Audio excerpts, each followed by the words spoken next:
उस समय Elon Musk पत्रकारों के जवाब भी देते रहे और अपने बेटे के साथ खेलते भी रहे। और इसी दौरान मस्क जो है वो इलॉन मस्क ने अपने बेटे को अपने कंधों पर उठा लिया। यह मीटिंग का एक गैर पारंपरिक तरीका था, लेकिन पूरी दुनिया में इसकी बड़ी तारीफ हो रही है। माना जा रहा है कि ऐसा करके इलॉन मस्क ने पेरेंटिंग को बढ़ावा दिया है और इसके जरिए वो ये संदेश दे रहे हैं कि बच्चे बोझ नहीं हैं, बल्कि दुनिया का भविष्य है और काम करते हुए भी अपने दफ्तर में बच्चों को अपने साथ रखा जा सकता है। लेकिन ये जो तस्वीर आप देख रहे हैं, यह तस्वीर एक बहुत अच्छा संदेश है। हमारे देश में भी आपने देखा होगा, राजनीति को बड़ा ड्राई माना जाता है। राजनीति को हमारे देश में बड़ी पारंपरिक राजनीति होती है और हमारे देश के जो नेता हैं वो अपने परिवार को और अपने बच्चों को अक्सर राजनीति से बिल्कुल दूर रखते हैं। बहुत सारे नेता तो ऐसे हैं जो लोगों को बताना नहीं चाहते उनके बच्चों के बारे में। वो जो सरकारी इस तरह के एंगेजमेंट्स होती हैं, औपचारिक बैठकें होती हैं, उनमें कभी अपने बच्चों को लेकर नहीं जाते। लेकिन इलॉन मस्क ने इस परंपरा को तोड़ने की कोशिश की है और वो इस प्रेस कॉन्फ्रेंस में अपने छोटे बेटे को अपने साथ लेकर आए हैं। नमस्कार साथियों, मैं आपका दोस्त अशफाक अहमद और आप देख रहे हैं देशभक्त चैनल। इलन मस्क तो बिजनेसमैन है, दुनिया के सबसे रईस हैं और बड़ी बड़ी कंपनियां उनके नाम पर हैं। अब जैसे कि जो रॉकेट बनाती है वो कंपनी जो है वो उनकी है। उसके बाद में जो एक्स प्लेटफॉर्म है, जो ट्विटर जो पहले कहा जाता था, वो उसके मालिक बन गए हैं। उसके बाद में वो टेस्ला कार बनाते हैं, इलेक्ट्रिक कार, जो उसका बहुत बड़ा मार्केट जो है वो अमेरिका में बन चुका है। तो कुल मिला के उनके पास में जो जितने भी मतलब पैसे हैं तो वो दुनिया के सबसे रईस में आ गए हैं, क्योंकि उनका जितना भी जो प्लेटफॉर्म है, मतलब कि चाहे कार हो, चाहे सॉफ्टवेयर में हो, मतलब जो उनका जो एक्स प्लेटफॉर्म है, चाहे रॉकेट साइंस में हो, तो वो बहुत आगे हैं। और पैसे ही नहीं, मतलब ऐसे भी देखे तो इन्फ्लुएंस उनका जो है बहुत ज्यादा है। और इसी का उपयोग उन्होंने किया जो अमेरिका में जो चुनाव हुए थे इस साल, जो बल्कि 2024 में ही हो गए थे और इस साल वो शपथ लिए, जो ट्रम्प अभी जीत गया है। तो ट्रम्प को जीतने में एलन मस्क ने बहुत बड़ा रोल अदा किया, क्योंकि वो एक्स प्लेटफॉर्म के मालिक हैं और एक्स प्लेटफॉर्म पे उनका जबरदस्त वर्चस्व है, तो वहां से बहुत इन्फ्लुएंस मिलता है। और दूसरे वो जो शो करते थे या उसमें इनाम बांटते थे, कितने लाखों डॉलर जो है खर्च किया, तो उसमें उनका बहुत बड़ा रोल था। तो इसीलिए ट्रम्प ने उनको एक मिनिस्ट्री, एक नया क्रिएट करके दे दिया है। तो अब वो मंत्री भी बन चुके हैं। तो अब ऐसे भी बड़े आदमी थे और उसके अंदर अब राजनीति में भी आ गए। अब राजनीति में आए हैं तो अब देखिए कि नए तरह के राजनीति कर रहे हैं कि वो जाते हैं तो अपने बच्चों को भी साथ में लेके जाते हैं। मतलब कि जो ऑफिशियल वर्क होता है, अब क्या होता है कि जो ऑफिशियल वर्क होता है तो उसमें बच्चे जो है वो तो डिस्टर्ब करेंगे, तो कोई बच्चों को लाता नहीं है ना। तो ऑफिशियल वर्क जो होता है तो उसमें बच्चे को ही आपको दिखते नहीं थे। तो इलन मस्क को आप देखेंगे कि जहां जाते हैं तो अपने बच्चों को भी साथ लेके जाते हैं, ऑफिशियल वर्क हो तब भी। तो वही चीज अभी देखने को मिला, मोदी जी मिलने गए तो वहां पर इलन मस्क अपने बच्चों के साथ में भी थे। तो ये जो राजनीति में जिस तरीके का नया राजनीति शुरू कर रहे हैं इलन मस्क, तो उसकी लोग तारीफ भी करते हैं और वैसे मतलब कि अच्छा पहल भी है। दिक्कत बस लेकिन जरूर होता है, क्योंकि बच्चे होते हैं तो वो थोड़े मतलब बहुत ये उनका जो स्वभाव होता है बच्चों का चंचल होता है। तो चंचल होता है तो वो इधर कुछ कर रहे हैं, उधर कुछ कर रहे हैं, तो उससे क्या होता है कि डिस्ट्रैक्शंस होते हैं। तो इसीलिए लोग बच्चों को ऑफिशियल काम में नहीं लाते हैं। तो ये एक मुद्दा जरूर है। बहरहाल जो भी एक मुद्दा है वहां पे जो शुरू हुआ, तो हमारे देश में एक और मुद्दा है, यहाँ तो उलट है।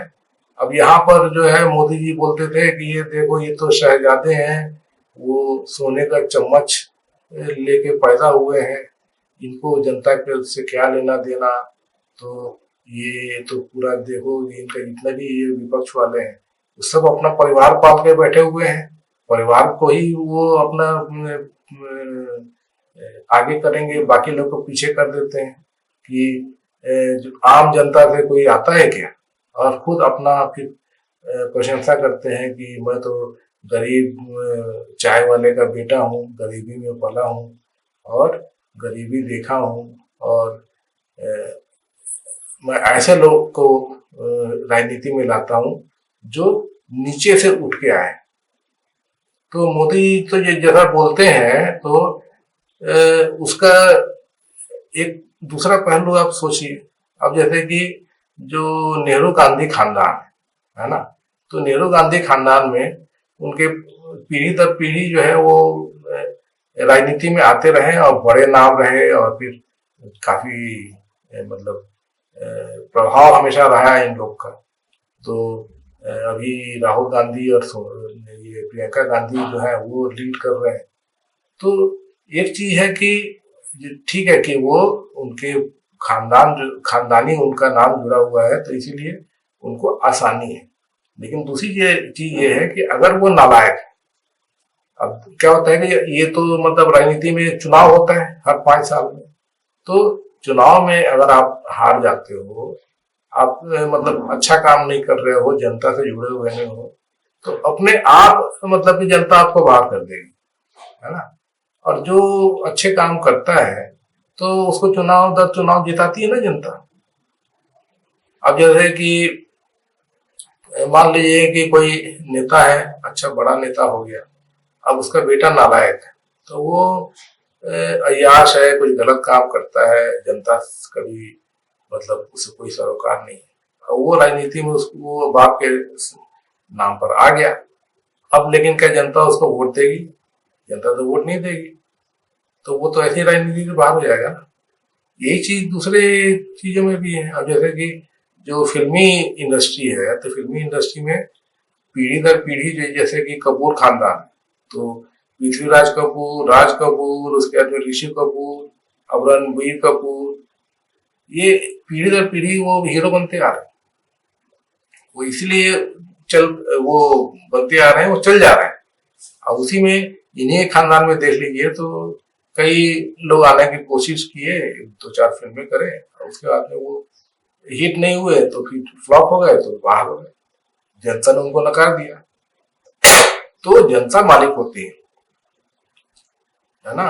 तो ये आप किसी भी फील्ड से आ रहे हैं, लेकिन अल्टीमेटली जनता तय करती है कि मतलब आप हीरो बनोगे कि जीरो बनोगे। तो ये जिस तरीके से मोदी प्रहार करते हैं, अब वैसे देखा जाए तो भाजपा में ही सब मोदी जी ने सबको कुनबा पूरा का पूरा कुनबा उठा के डाल दिया है बीजेपी में। अभी जो सिंधिया परिवार है, तो सिंधिया परिवार तो अभी खानदानी मतलब कि पहले तो राजा महाराजा थे, अब राजनीति में चले आ रहे हैं, तो उसको उनको क्यों लिया बीजेपी में मोदी जी ने? तो खुले आम मतलब कि एकदम हाथों हाथ ले लिया।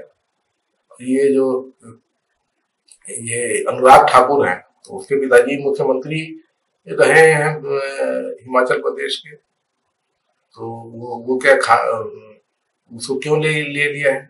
और भी जितने भी सब नेता हैं बहुत सारे, तो सब तो बीजेपी में है, पूरे खानदान कुनबा का बीजेपी में आ गया। तो ये जो कांग्रेस पे चोट करते हैं या आरजेडी पे चोट करते हैं, तो या फिर समाजवादी पार्टी पे चोट करते हैं, तो वो तो खुद मतलब बीजेपी में भी है ना, परिवारवाद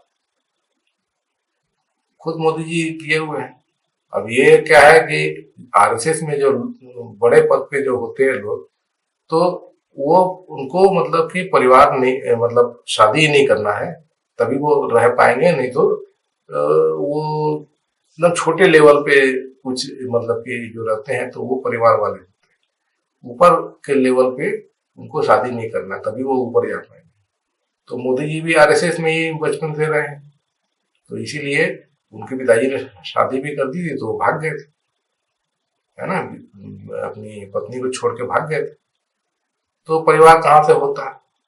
उसके बाद में योगी जी भी जो है वो भी शादीशुदा नहीं है, क्योंकि वो तो खुद ही मतलब योगी है, दूसरे इस तरह का मतलब कि बैकग्राउंड है, तो उनका परिवार कहाँ से आएगा। अब मान लीजिए कि उनका परिवार होता तो उनके जो बच्चे हैं तो वो भी राजनीति में आते हैं ना, क्योंकि आप मतलब कि क्या होता है कि बच्चे कोई भी फील्ड में जा सकते हैं, किसी के भी, है ना, सबको आजादी है।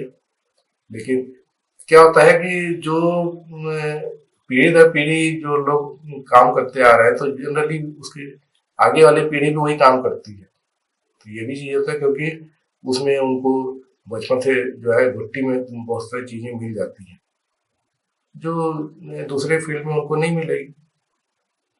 तो राजनीति में अगर कोई आ रहा है अपने परिवार के हिसाब से और जो भी है, तो अल्टीमेटली जनता उसको बताएगी कि वो मतलब चलेगा कि नहीं चलेगा। राजनीति में आ जाओ आसानी से, क्योंकि आपका परिवार है पहले से, लेकिन आप चल पाओगे नहीं चल पाओगे तो जनता तय करेगी ना।